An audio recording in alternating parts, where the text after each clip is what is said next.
Welcome to our very first Sales Leader Council webinar sponsored by the Sales Collective. My name is Sean Buxton, and I head up sales leadership here at the Sales Collective. Happy to be joined by two of my favorite colleagues today, David Weiss and Brady DeLong. Wave at the fine folks. That's good. There you go. Brady, can you introduce yourself and maybe give a little background about why you're on here, why we should listen to you, and that kind of stuff? I don't know if you should listen to me. I generally have one or two good ideas, but I don't know if you should actually listen to me. I'll do my best. Okay. But no, so I'm Brady DeLong. I'm the Chief Operating Officer here and have spent quite a bit of time in the sales enablement space and sales leadership through the last, I would say, about 12 years of really prioritizing learning the revenue engine, which is kind of an unusual thing for most chief operating officers to actually pay attention to revenue. So have been working with frontline leaders and directors and top leaders in sales for quite a while now in how to improve your revenue engine instead of committing random acts. Awesome. Well, thank you for being here. Excited to have you. And David Weiss. Like Brady, I don't know if you should listen to me. I'm kind of crazy. But David Weiss, I'm our chief revenue officer, been in sales and sales leadership for over 20 years. Got my first, real taste of leadership working for one of the early internet companies called Monster. I don't know if anybody ever remembers Monster, the job board, but that's where I started out. Moved over to ADP, then Outreach, then Seismic, where I led enterprise sales for them. And leadership is just a deep passion of mine, and showing up and enabling people and helping them reach their goals is kind of important to success. So thanks for having me, Sean, and excited to see where this conversation goes. Yeah, excited to have both of you here as we talk about this subject of sales managers better as closers or coaches. One last uh, person to recognize, Brian Romike. He's our marketing guru and he's behind the scenes. He'll be watching the chat for us. And so feel free to put questions in the chat. We will get to those as time allows. But Brian, thanks for working the controls behind the scenes. You heard me mention Sales Leader Council. You may wonder, what is that? Well, it's something brand new that we put together. It is a product of the Sales Collective, and it's a new community where sales managers and sales leaders can gather together to get information, share best practices, and connect on our level, without all the salespeople around, and speak freely and talk about the challenges that we face uniquely on the front lines of sales, all the way up to leading the whole sales organization as a VP of sales or a CSR or CSO or CRO. It's free. It's open right now, and I'm going to put in the link, the chat, the in the chat, I should say, the link to join. And this is a special invite from me to you, all the folks that are on here today. And we would love to have you be some of the first participants in the Sales Leader Council. So I'm going to put that in the chat right now while I'm thinking about it. There you go. There's your special invite. And without any further ado, let's get into today's topic. The first question along the lines of sales manager, coach, or closer is, what's the most significant impact a sales manager can have on their team? What would you say, David and Brady? Focusing on closing deals themselves or coaching the reps to improve their skills? This is a really interesting one. And it's really interesting because I've actually fallen into this trap. So, and I think it's a trap a lot of leaders fall into. When you think and let's define impact. And there's a difference between short-term impact and long-term impact. Short-term impact, most of the time, the people that were promoted, just like me, when I got promoted in leadership, were top salespeople. And so you're a great salesperson. So you get it put into a team, and immediately you're like, well, the most immediate, fastest way I can have impact is by just jumping on every call and helping the team close them. And you know what? It works. It actually works really well. I closed a lot of deals for my folks, and I was happy to do it because they were winning, and I was winning, and everyone was winning. So that's great. Here's the thing. What that turns you into is it just turns you into a super seller, and it doesn't turn you into a leader. And so here's the downstream implications of that. The downstream implications of that is now I need to be part of every call because my people don't know how to do what I do. Now they come to me for absolutely everything, and I become their bottleneck to their growth and their success. And that's what happened. And so my team was actually winning, but I had a lot of people who couldn't operate on their own. And I could never take a vacation. I could never get sick. Nothing. I could never step outside the business. And so that means I can never work on the business. And so, this was a very painful lesson for me to learn because I saw a positive impact from doing this negative thing. And so I firmly believe after, living in this space for a really, really long time is that the best long-term impact is through coaching because then you can teach them how to do what you do, but you don't need to be there. And now they can be successful without you. And now you are no longer the bottleneck to their growth. So that's my perspective on that one. Mhm. Brady, what would you say? No, I totally agree. And I am terrible at sports analogies because I don't play team sports. I only like solo things that end in ing, like hiking and camping and climbing. But one of the best ways to think about this is I heard a sales leader talking about an analogy. And the analogy he drew was a sports analogy where he's saying like understanding a weak link sports strategy versus a strong link sports strategy. And the example of a strong link sport is basketball. Basketball is a strong link sport. Basketball is if you get one or two top rock star players, you're going to win the game. So every year when basketball comes out, you kind of already know who the top five teams are going to be based off of who has the rock star players. An example of a weak link strategy sport is actually soccer. You don't touch the ball frequently enough for one or two rock star players to influence the game you're playing. And so the correlation he drew is that sales is actually a link weak sport, that you don't touch the ball. And in the sales arena, the ball is the customer and the customer interactions and customer conversations. You don't touch the ball enough, so you're playing a weak link sport, that your best interest is to not necessarily build one or two rock stars. It's actually to get your bottom majority up. And most managers, when they're trying to hero the deals and they're trying to jump in and sell everything, to David's point, you're a bottleneck. You cannot touch the ball frequently enough. So the better strategy, the better play in what you're actually contending with is make sure you're actually playing the weak link strategy, which is you're developing your team so you're getting the bottom majority improved so you don't have to be touching the ball because you can't possibly be there enough. You will perpetually be the bottleneck. And when I think that was one of the most helpful strategies to really understand the larger picture of a sales manager. What would you say the average tenure of a frontline sales manager is? And I'm going somewhere with this question, but what would you say it is with their team, their specific team? About a year, maybe two. I mean, Okay. the average tenure in sales as like a rep is only around like I think globally it's 11 months. I mean, it's not very long, so your team is not going to remain intact super long. So even if you stay in your job function for several years, your team definitely churned under you. Okay. So just to play devil's advocate here, I'm a new frontline sales manager. I'm not going to keep my people more than 11 months anyway. And I'm probably not going to be in this position with this exact team for more than, what do we say, a year and a half or something, maybe. So why not just go in, be a super closer, make myself look awesome and get promoted? I mean, it's a bit of cause and effect, right? Why do salespeople churn and burn? I would actually argue a lot of that churn and burn is correlated and related to a lack of development, a lack of strong leadership. Like, so many of these things that we're talking about today is actually very much connected to the churn and burn in the sales environment. A lot of salespeople just job hunt until they find an environment where they're suddenly performing. And they constantly are in a rotation until they land a role. And then they're like, oh, okay, I'm performing here. I don't know why I'm performing here. I don't know why I'm better here, but now I'm making the money that I want to make and I'm getting the results I want. So now I'm going to stay. And it's very haphazard. You know, What's that old saying?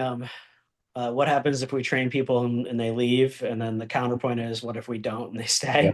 Yeah. Um, it's that. And look, I tried to do what you just said, Sean, and it works temporarily, but you eventually hit a wall you can't surpass. It you just can't be in every conversation, and you just can't be everywhere, all at once, all the time. And to Brady's point, from a weak link perspective, like sales is a bunch of critical events, and you need to get every critical event right.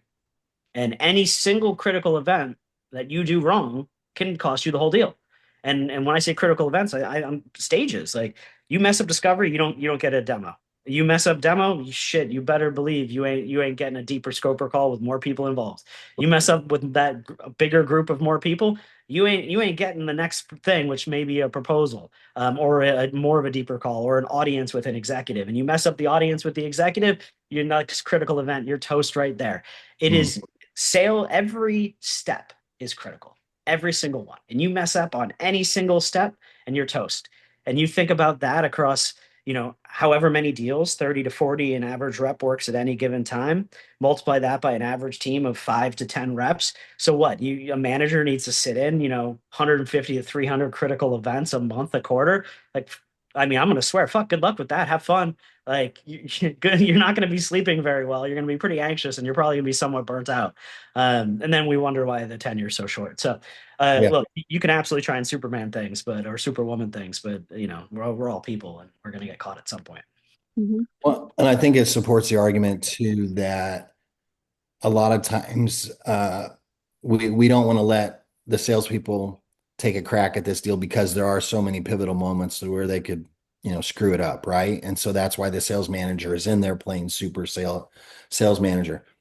But I wonder if that's not a symptom of an empty pipeline, right? To where every deal is so precious that we can't afford to let Joe learn how to sell or Brady learn how to sell, right? Or Susan learn how. We can't afford it because we don't have enough stuff in the pipeline because each deal is so precious. And that's why I always say almost every problem that a sales team faces begins with an empty pipeline or a weak pipeline because it puts you in positions where you almost like don't have time for people to grow and develop and to build those skills. Well, It's a. Oh, I'm sorry, Brady. Please. oh, sorry. It's a few things, right? Like, so David said it earlier a bit with this idea, and you did too, this idea that we just take our top performer and we make them a manager. And then we expect them to have manager skills. We also have this expectation of self-awareness that they actually know what makes them a strong seller. They don't actually know what makes them good, right? People who tend to be strong sellers, they sometimes have training, but often they just organically have a certain skill set, usually related to their ability to listen acutely, their ability to have industry expertise, right? Their ability to think critically. They have a few core ingredients that has allowed them to be successful, but they don't know what those core ingredients are. They can't really put their finger on why they're successful. Challenger, when they ran their study, I believe, and David, you probably can quote me if I'm wrong, I believe it was 23% of sellers were natural challengers. So it's like, okay, well, I'm pretty sure it's 23%, give or take some variance there. He'll search it. But they don't know why. They can't put their finger on it. And if you don't really know what makes you successful, and you don't know how to coach, and you don't know how to do deal review, and you actually don't know how to run a pipeline management, but now you're in a position to do all of these things and you're trying to repeat what made you successful, but you have Mhm. an entire competency set that you don't know. And that's just the tactical side of the role. You don't know anything about human management. Yeah. I How do think, you grow and motivate people? well, I think they take a little bit of pride in the fact that they're magic, right? Like I'm just a great sales guy. So they don't even want to know why they're really good because then that would mean maybe they should get more training and develop that even further. Or there's the other areas that they're weak that they need training and coaching. And I think they would prefer to just think of themselves as magical sales beings. Uh, good discussion. All right, so let's shift gears here a little bit to the next question. Can a sales manager we've been talking about the great salespeople that become sales managers, but can I be a good sales manager and effective coach if I'm not that great of a salesperson? If I'm not that great of a salesperson, or if I'm not that great of a closer. Well, the Then I'd question argue with is, you on what is closing, but continue. Sorry. well, I would define closing as asking someone to take action. Anytime you ask somebody to do something, would it make sense for me to send over the proposal and you sign it? Or would it make sense to schedule a meeting with your boss, right? So that to me is a close. Um, but yeah, let's start with the question on the screen. Without being a strong closer themselves, can they coach somebody to be a strong closer? Um, I think naturally like most people would say no. I'd challenge that in the concept that um, if you think about, and to Brady's point, sports analogies, uh, just because the coach can't throw the ball, 50 yards, doesn't mean they can't help someone else throw the ball 50 yards. Yeah. So, I do believe that regardless of your skills in the game, you can still identify weakness in other people's games.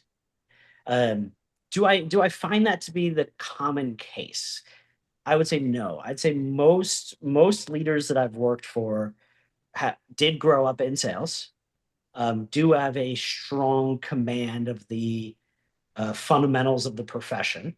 I see where most of the issue comes in is that they aren't willing to allow people to do it in their way with their style, and most of the friction that I see between salespeople and sales leaders is the sales leader wants them to close in this exact way, or wants them to establish a mutual action plan at this part of the process versus this part of the process, or they want them to, ask this specific question this specific way versus this way, versus allowing someone coaching to end results and coaching to again key moments and critical events and outcomes that you're looking for, regardless of how someone ends up getting there. And I think that's, to me, the more important thing is like helping people get to the appropriate end result. But short answer to your question, that is already me being long-winded, is yes, they can.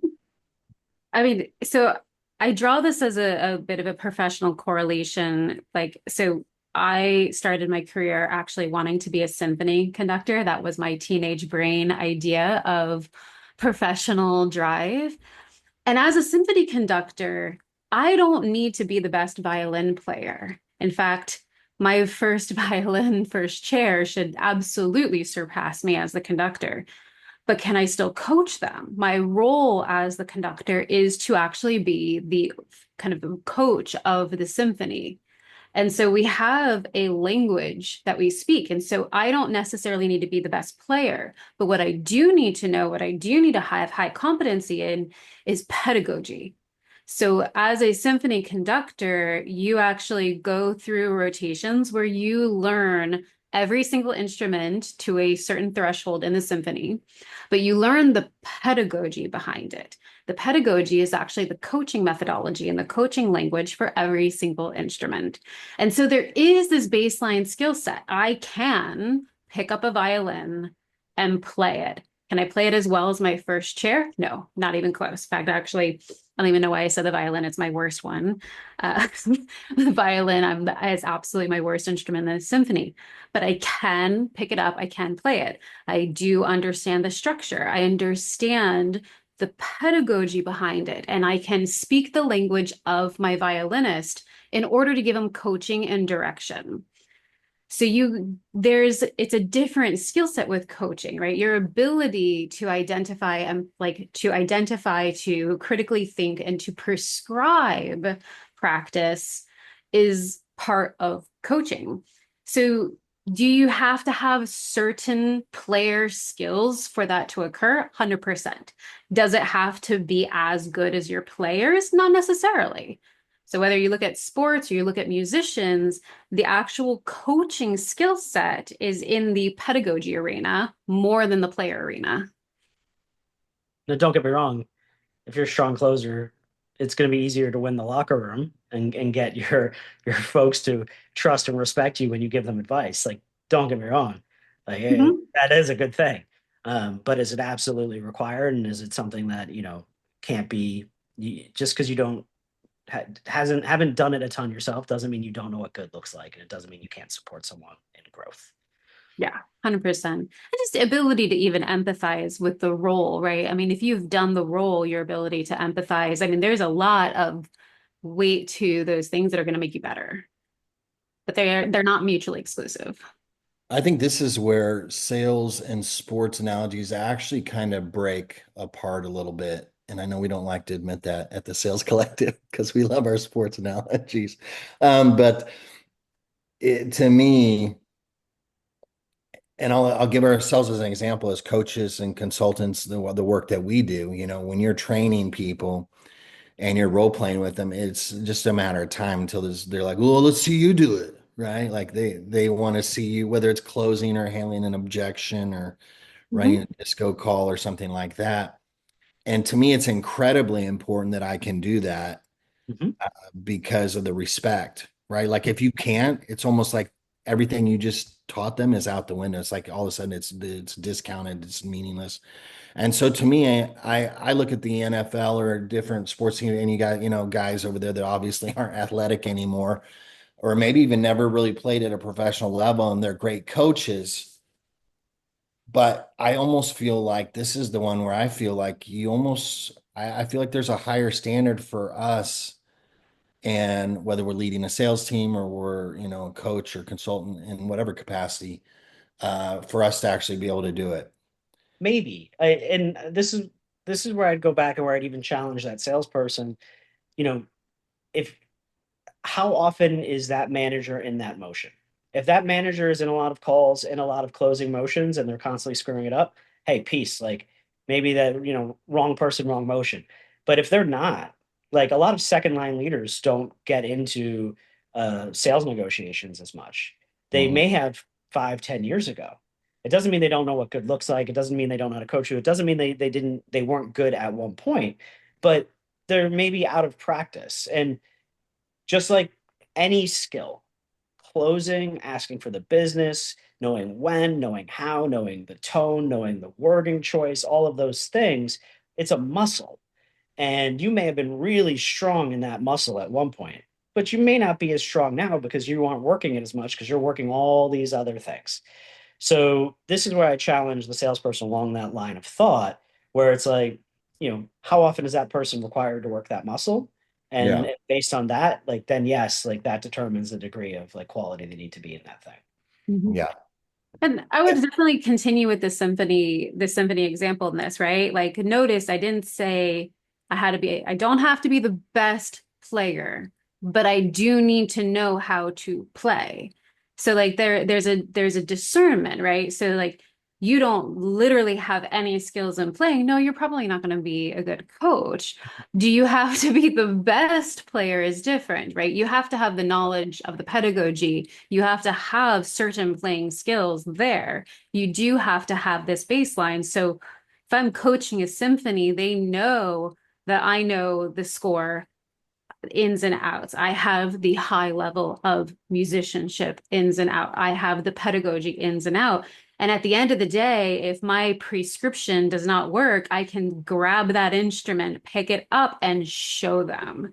So I do have that. It's not I cannot do any of the things that I'm prescribing, right? There is a line. It's not a binary like best or nothing. So Yeah. there is a certain amount you have to have the skill set yourself to be effective. Yeah, I think that's an important distinction. Thanks for calling that out. And I agree with you, David, too, in regards to am I on a frontline sales manager role? To me, it's like the closer you are to the frontline sales manager role into the sales team, the better you need to be. Then you become a director, a VP. Well, now you're doing other things. You're more strategic, right? Like that doesn't. I'm with you that that doesn't matter. And now I just find myself like looking for ways to work the word pedagogy into my vocabulary. I'm not even gonna try. I don't even know if I said it right. I No. definitely That's like one of those Scrabble words that I'm just like, I'm good. I don't need to learn that one. pedagogy. I think last comment on that, and then we'll shift gears again, is in our sales leadership program, the sales leader training, we teach how do you build trust. And that trust is a matter of belief. And it happens when when your people believe three things about you as a sales leader. Number one, that you can. Number two, that you care. Number three, that you will. That first one, you can, is that you're competent, Mhm.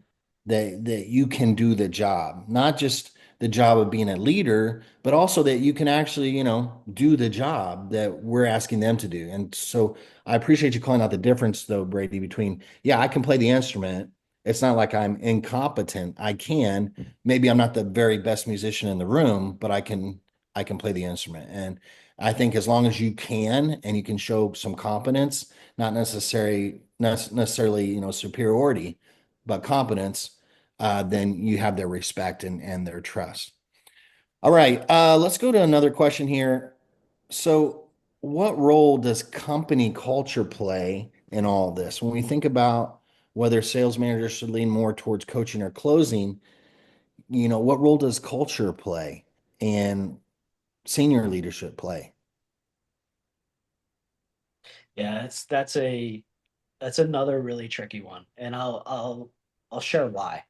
Um, it to me it plays a dramatic role, and it plays a dramatic role because I've worked for some real asshole bosses, um, and I've worked for bosses that have literally told me, David, you're just a number, and deliver the number, and you're here, and don't, you're gone. Like literally, like those words, not like I'm thinking those are the words, like Hmm. those are the words I've been like physically told verbatim. And in those environments, when like literally I'm a number and I'm expendable, and it's very clear that I'm expendable, um, that I was not a good coach for my people. I was a I was a closer. I was on every call, and every single moment mattered, because I was worried for my career and my income and my family and my job, and it just was what it was. And then there was other environments where I've worked for some pretty good leaders, and their charge was, David, develop your people and make them better every single day, so they don't need you. And in those environments, I was a great coach. Really, well, you know what? I thought I was a great coach. It'd be for them to say, but the environment that you drive, just like comp plan drives behavior, culture drives behavior, and it's very determinant, based on that. Mhm. I agree. I'm a big fan of incentivize and support the behaviors you want. And, in sales cultures in particular, because there's company culture and there's sales culture. Sales culture is really like a subset of the company culture. They're intertwined, but sales can kind of have their own subculture that deviates a bit from other parts of the business because the other parts of the business don't tend to operate in the same way sales do, especially when it comes to its like goal orientation. Um, Sales culture can really go down the toxic path quite easily through goal orientation, like what David's describing, which is we don't really care what you sell, how you make it happen, like come hell or high water, sink or swim, figure it out, hit your goal or you're out, right? Making you feel very, very, very expendable. And that's not a very healthy place to be. People really need to have psychological safety in their role to thrive. So always feeling like your head is somewhat on a chopping block really interferes with your ability to have psychological safety. And without that, there's a snowball effect. Your performance, when you don't feel safe, your performance will naturally decline. So it's kind of like, okay, well, that doesn't really support the behaviors you want. Um, but then there's also quite a bit of things that I care passionately about, which is my main motivation for learning sales was actually about customer outcomes. So like mild deviation from this, but back in probably 12, yeah, it's about 12 years ago, my motivation for diving deep into sales was actually about cancellations and returns and customer churn. And I started really diving into like, why are we not keeping our customers? Why are our customers like dissatisfied? Why are we giving so much money back on contracts? And started going down the full customer experience and realized that my sales team was essentially chasing bad revenue. And they were under so much pressure to sell that they really weren't selling appropriate solutions to the customers. They weren't really representing those solutions well. And so we were really getting hit on the back end post customer acquisition with excessive negative reviews, negative feedback, refunds galore. Like, and it started to actually implode the company. It genuinely brought us into negative profit margin.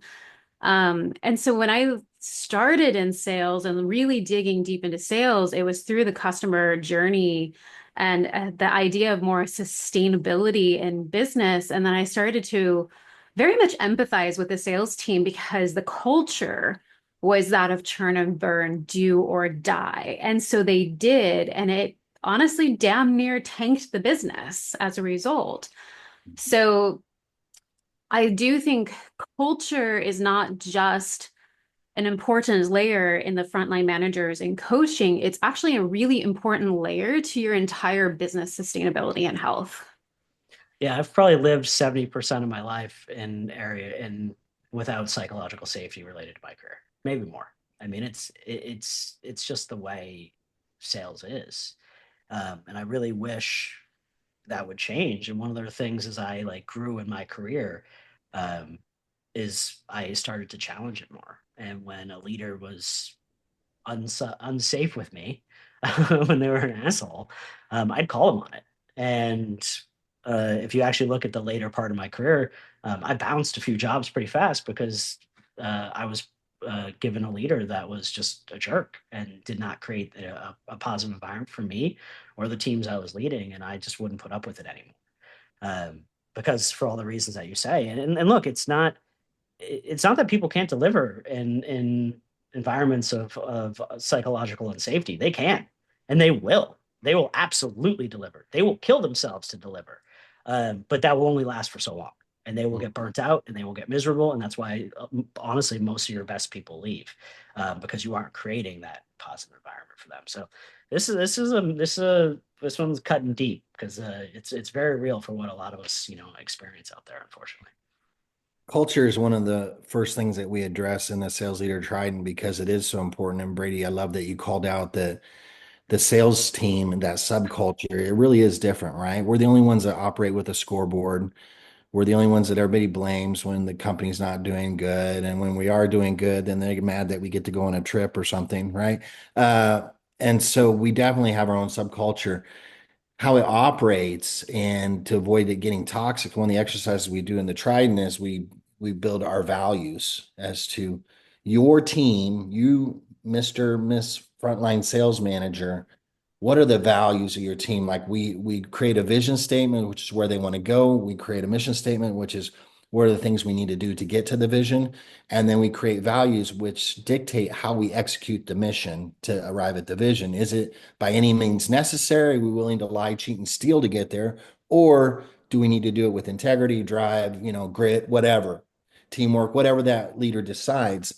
And then we have some expectations or some standards, by which to operate. And the last thing I'll say about this is determining, whether, hey, do I have to create some numbers right now? So I got to get in there and I got to close deals because I'm the manager and I'm living in this unsafe psychological environment. It's about looking at your team through the two different lenses as well that we teach in the Trident. The profit, which is, the business perspective. We are here to make money and numbers do matter and we do need to hit those numbers. And we're not a non-for-profit. But the other side is the people perspective is yes, but I am leading a team of unique individuals with unique experiences, fears, insecurities, talents, whatnot. And so I have to address, as a leader, I have to address each one of those uniquely at the same time, considering the needs of the business. In these kinds of cultures that we've been talking about, it's just the needs of the business, right? The needs of the people get neglected. And so that's why, like in our program, that we challenge that frontline sales manager to be thinking about both. They're both important. We can't have one without the other, right? But good discussion. All right, last question. We've got just a few seconds left here, a few minutes. What are some practical coaching techniques that sales managers can use to empower their team without micromanaging? And let me set this up a little bit more. This might be a little controversial, but I don't really believe in micromanaging. I don't believe that it exists until you're crushing your number. So, like if you're at 75% of your number and you're not tracking to hit anything bigger than 75%, and your frontline sales manager is coaching you and you don't like it just because you just want to do things your way and your style and all this kind of stuff that salespeople say, that's not micromanagement. That's just management and coaching. They're doing their job. Okay. Now, if you're 120% of your number and you're crushing it, and I come along and I say, David, you should do it like this because that's how I did it. And, then yeah, that's micromanaging. But I don't know if you agree with my definition of micromanagement or not. I just think I work with a lot of sales leaders that actually the pendulum swung the other way, and they're not the mean, hardcore sales manager anymore, like I grew up with, will cuss you out in front of everybody and tell you you're a loser in front of the whole room. But now the pendulum swung the other way, and it's like, well, I don't want to micromanage. I don't want to bother them. I don't. And I'm like, you're not micromanaging them when they're below their number consistently. You're managing them. You're doing your job. You're coaching. But anyway, let me present the question back to you and hear your thoughts. Brady? So I'm a big fan of a bit of a coaching framework, but the crux of the coaching framework is you need to coach to observable moments first and foremost. So like one of the things that you just described is like, well, I did it this way, therefore I believe you should do it this way. So I'm going to tell you what I did to be successful. And it's very disconnected to your actual behaviors because I don't have any observable moments. I'm guessing or theorizing about what might be happening in your world because I don't know. So this is your, I feel like you could probably do better here, or I feel like maybe you could do this, or I feel like you could maybe improve in this, or let me share this thing to you. And so it's when you're truly coaching, you need to actually be observing. And in your observation, you should be looking at, ooh, okay, this is what I'm observing. Let me describe to you what my observation is. Now, this is a skill set that requires having a common language and the ability to break down an observation. These are some of the skills of like good coaches to be able to just like break it down. I think of it kind of like skiing. When I first started learning to ski and I did a private instruction with skiing, the ski instructor's first thing they said to me was, okay, I'm going to watch you go down the green run. They didn't tell me anything that they wanted me to do, right? The very first thing is they were like, ski. Why did they do that? Because they need to observe what area right? Not globally, not the realm of averages. What is the most important thing I need to learn? And so I skied. And then the coach was like, awesome. Now I'm going to give you a drill. And then that instructor described to me that I don't know how to depressurize one leg at a time. I was putting even pressure on both skis. And so he's like, okay, you actually need to stand up on your downhill ski for every turn. So for the next 30 minutes, what I want you to do is ski on one ski and practice every single turn. And when you turn, you lift your uphill ski completely off the hill. Then when you go to your next turn, you're going to put both skis down, transition one leg, other ski, 100% off the ground. 30 minutes, go. That's a prescription to work on one skill set. Coaches often miss the importance of observable moments, the importance of understanding how to break down the skill set into a single skill to practice. And so they just kind of go all over the place with guessing.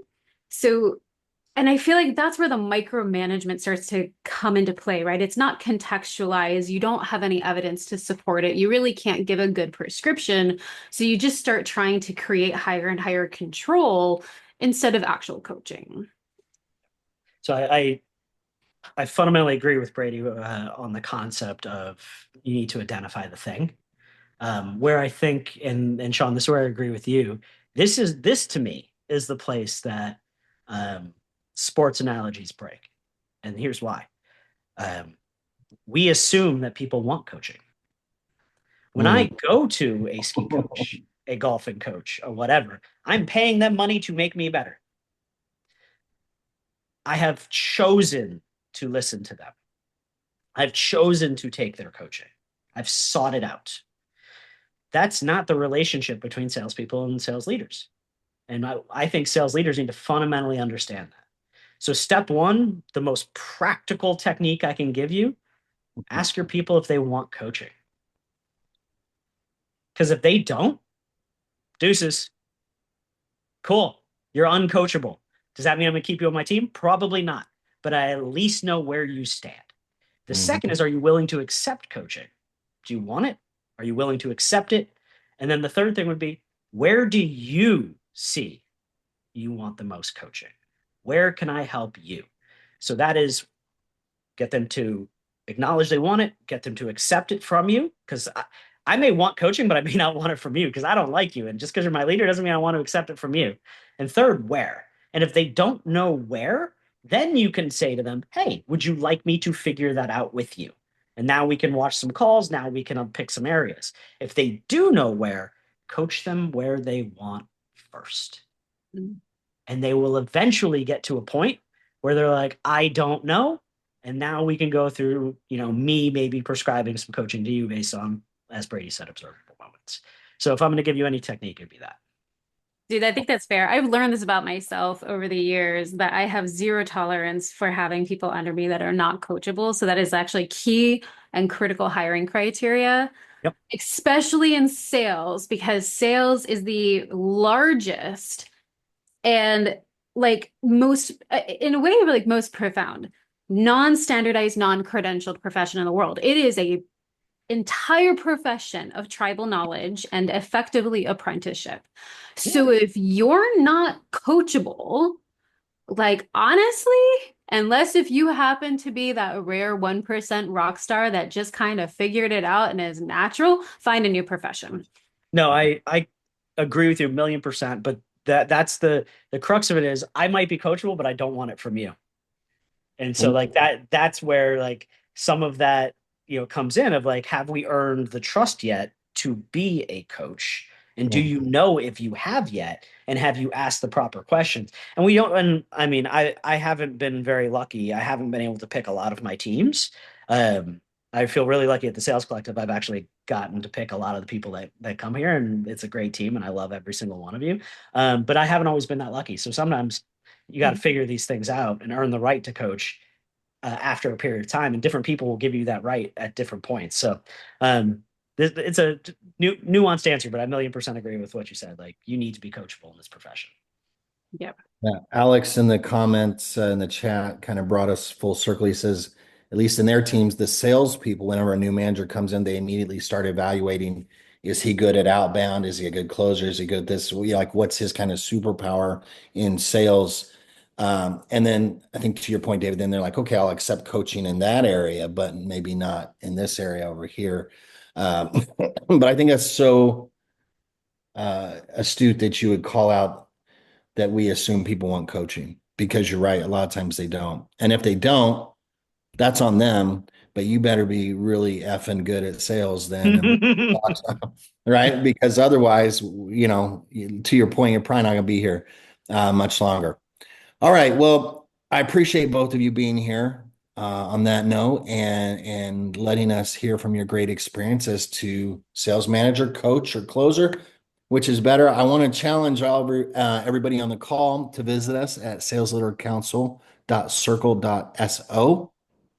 It's right up on the screen for you, as well as in the chat. I'm going to put the link one more time in case we had some people come in late. This is a special invite to you to join for free and start contributing, sharing your best practices, your knowledge as well. And of course, none of this is possible without the company I work for, the Sales Collective.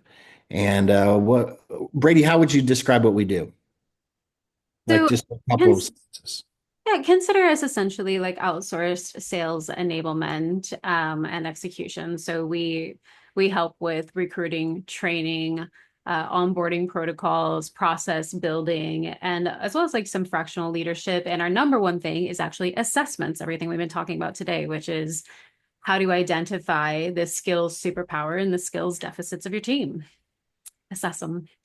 assess them first. We start with the scientific approach instead of a one size fits all, would you Throw shit say? against the wall approach. Yeah, not a fan. Yeah. Correct. Yes, we call it no guesswork, just science. That's right. No guesswork, just science. And if you want to get really serious about your sales leadership, you can hit us up at the Sales Collective for top-notch sales manager training done by yours truly. I've trained over 500 sales managers around the world, and we have a proprietary training program called the Sales Leader Training that we're really proud of. And we have a chance to work together one-on-one as well as share content with you and apply directly to your sales team. So hit us up if you like this topic, you're a sales manager and you want to take your sales management and leadership game to the next level. We'd love to talk to you. But for now, we're out of time, folks. Thank you so much for being here again. Brady, David, Brian, thanks for running behind the scenes. And we will see you all next time. And we'll see you at Sales Leader Council. Bye Thanks, now. everyone. Thank you.